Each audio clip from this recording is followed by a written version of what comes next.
welcome back. It's another episode of Butt Crack Cycles. If you're just tuning in for the very first time, my name's Paul and this is my YouTube channel. My channel is basically just about old Harleys. This episode that you're about to watch right now is one of my moto vlogs. It's a format I started doing a little over a month ago. This is now my 6th one.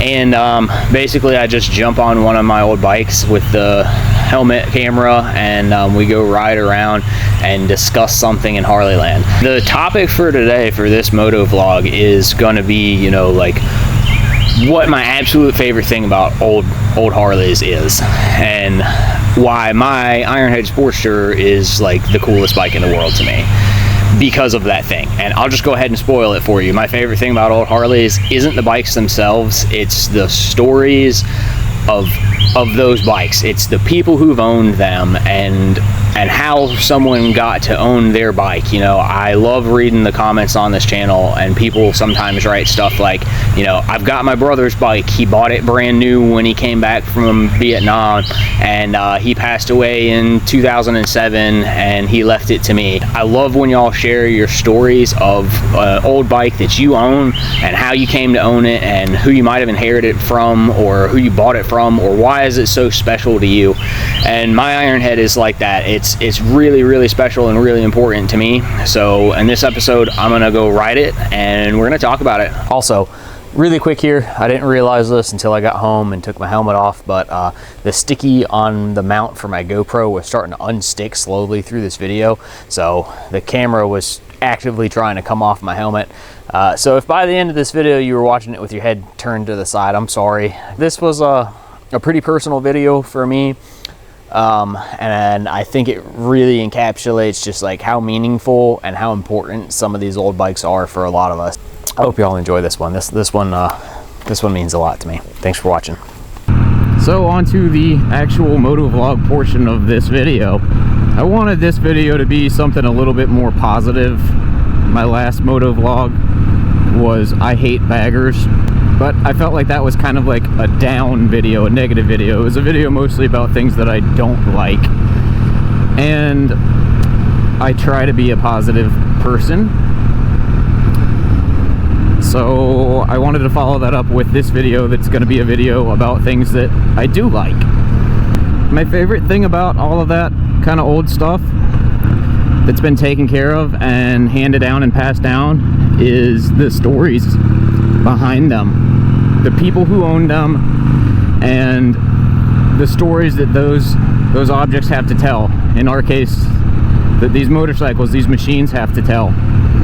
You know, this bike that I'm riding right now is older than me, and it's been in my family for a long time, and that's what makes it really special to me. But this is my forever bike. I've mentioned that before on this channel pretty regularly. I will never ever sell this motorcycle. One day my son will own it. So to really understand this motorcycle, you kind of have to understand me and where I've been in my history and my past and my childhood and growing up, because all of that comes together into this bike.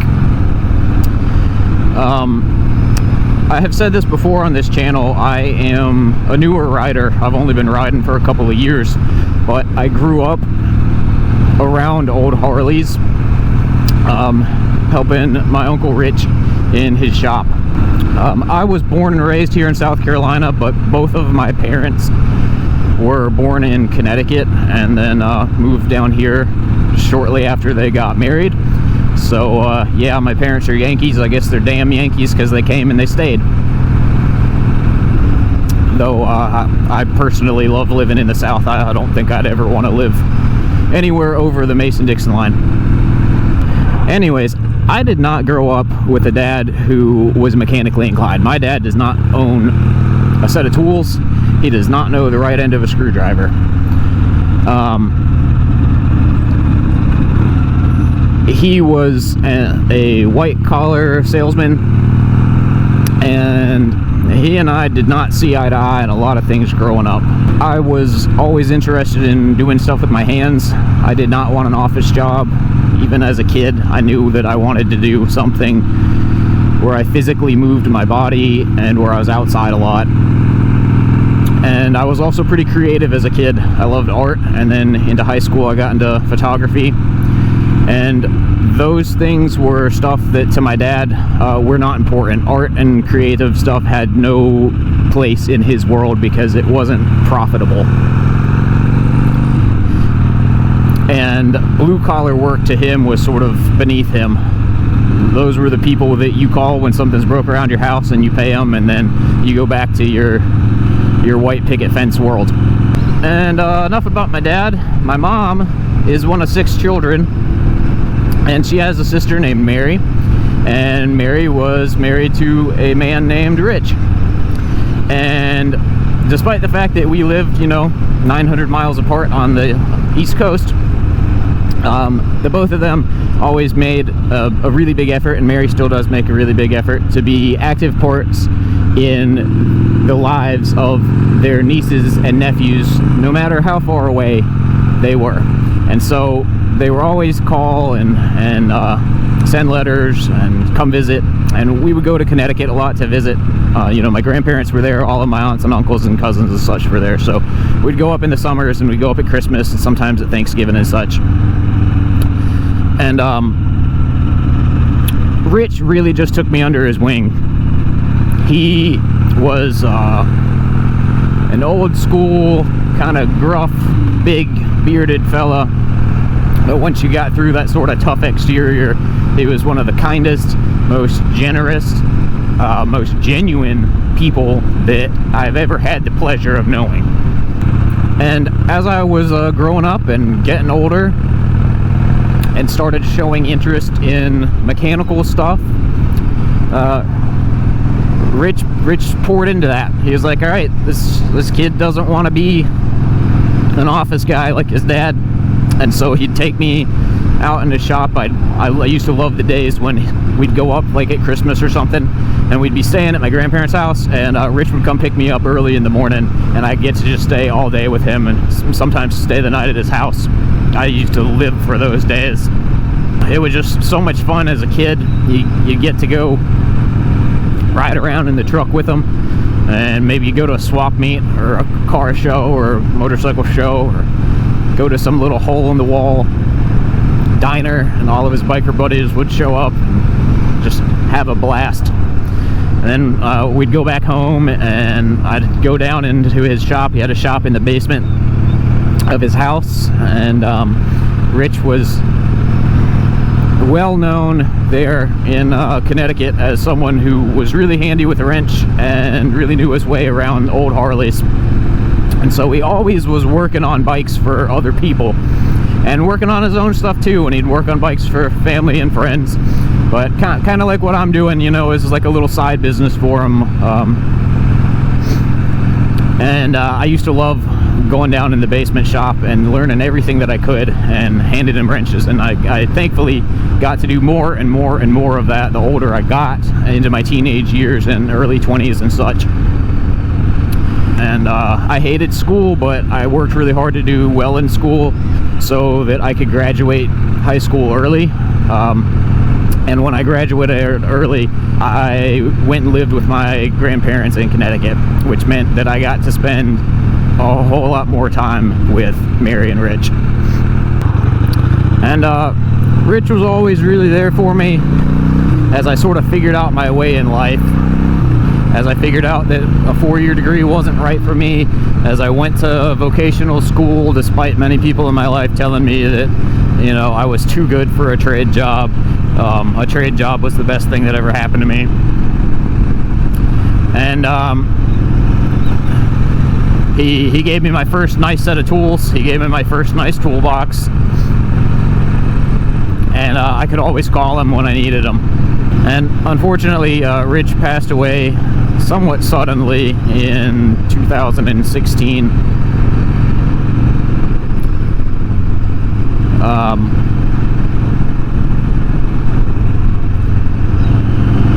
And that was pretty hard for me. So I was always kind of there in the sidelines of vintage Harley culture, despite not owning a motorcycle of my own, and always had someone cheering me on. and telling me that what I wanted to do was cool. Late September of 2010, I had just come back from a 4.5-month assignment for NGO in Peru as a photojournalist. And so I had just moved back to the United States. I was living in a different town. I was trying to go to college. I was trying to get a journalism degree. And I was young, I was broke, I needed something to get around with cheaply, so I bought a motorcycle. My first bike I ever bought was in 2010. I bought a 2006 or 7, I think, Kawasaki Ninja 250. And I didn't ride it very long. I didn't own it, but only a few months. I didn't have a lot of gear. I was intimidated by riding in traffic on the street, and the weather started getting cold and rainy, and I was just kind of like miserable, so I ended up selling it. Then I didn't own another motorcycle after that for a really long time. I'd had a bunch of dirt bikes in the interim, and I screwed around on dirt bikes, and I got pretty into mountain bikes. I still like riding a bicycle a whole lot, though I don't do it as much as I used to.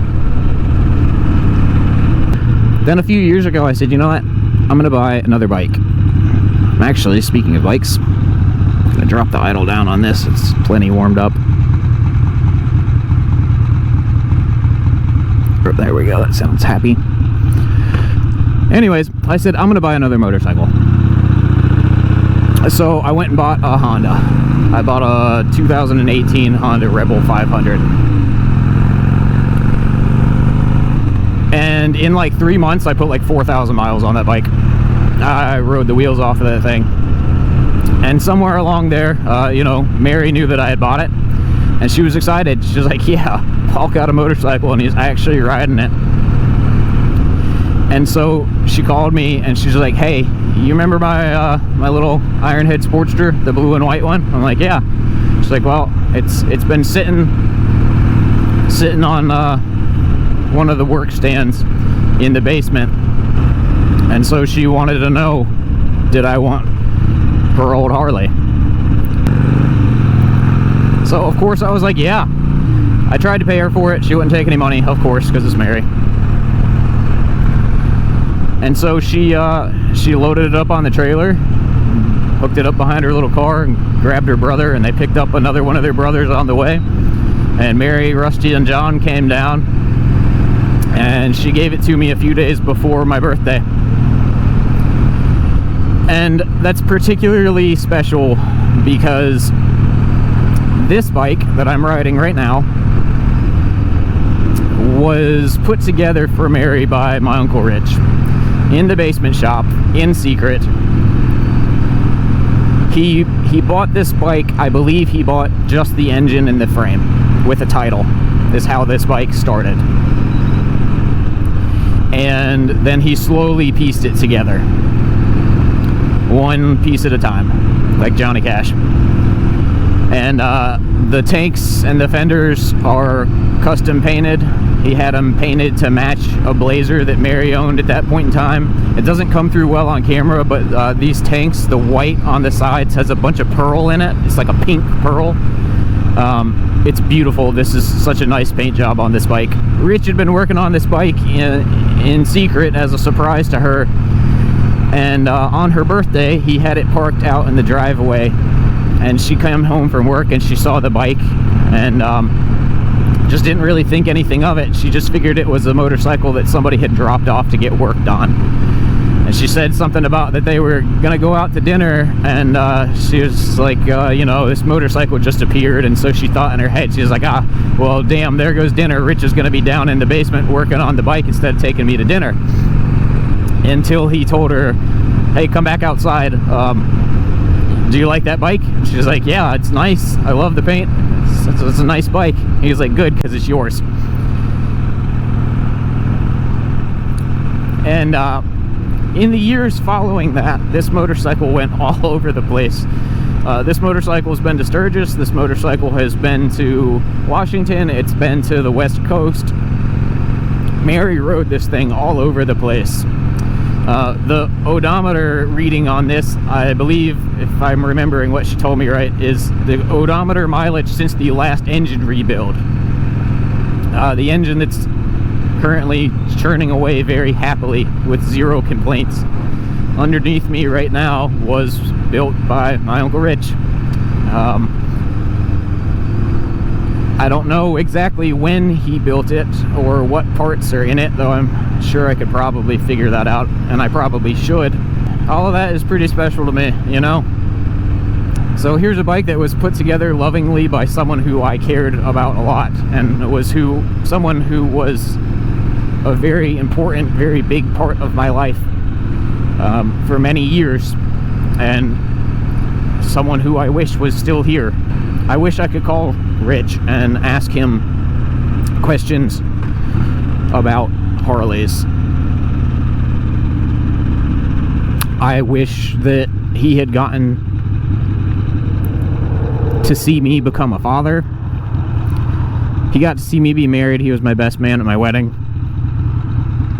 But there's a lot of days that I wish he was still here. I just wish I could call him when I'm having a hard time. He always had a way of making complicated things seem really simple. And something in your life that, you know, might really be bothering you or getting you down or really be weighing on you, he could kind of talk you through it. But, you know, you can't change who is or isn't here. All you can do in life is just make the most of every day that you do have,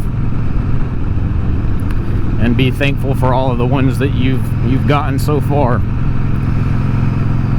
And I'm really thankful for this bike. This bike is such a big part of my life and me now. I couldn't really imagine life without it. It's just such a nice feeling knowing that, you know, I can keep this thing going and honor my uncle's legacy.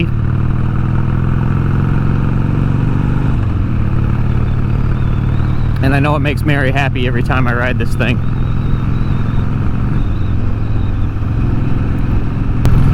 So anyways, that's probably where I'm going to wrap this episode up.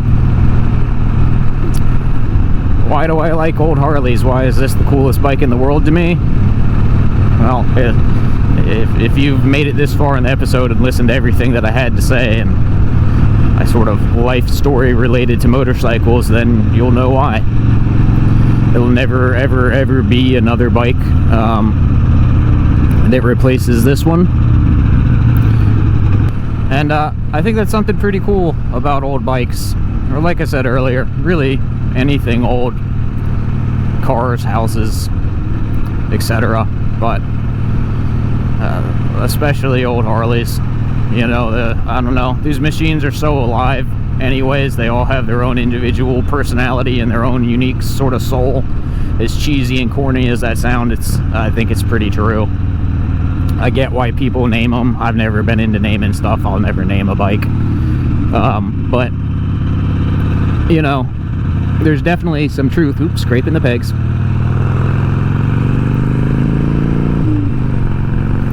There's definitely some truth to that. And I think the stories that they carry along with them, and the history that they have, and the people who've owned them before you, is to me one of the coolest, most rewarding, fulfilling things about being the caretaker of an old bike. I say that a lot on this channel, that I'm not just the owner of these bikes, I'm the caretaker, and it's like my obligation to keep these things going. Anyways, I have rambled enough. I hope y'all have enjoyed watching this. If you've got an old bike story, write it in the comments. I would love to hear all of your stories about who owned your bike, where it came from, how you got to own it, why is it so important and so special to you. Yeah, I appreciate each and every one of you who watches this channel. Thanks for hanging with me. Thanks for enjoying what I do. Scraping the pegs again, baby. Yeah, just thanks for being here.